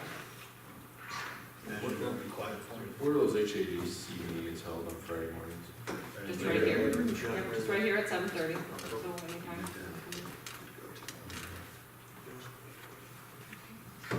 All right, thank you, Teresa. Thank you. All right, any reason, do we have anything to go into executive session I don't. for? 60 seconds. I'll make a motion, we go into executive session for, Four. To meet, consult with legal counsel under Consult with legal 12523. 2523. A second. All in favor? Aye. Any opposed? gonna wait around for a minute. I can, Thanks, It'll be 90 seconds. Ben. Okay. Now he's up to 9 guys. What's that? I just said thanks, I can shut the camera. Not supposed to, Stop talking sometimes. Okay.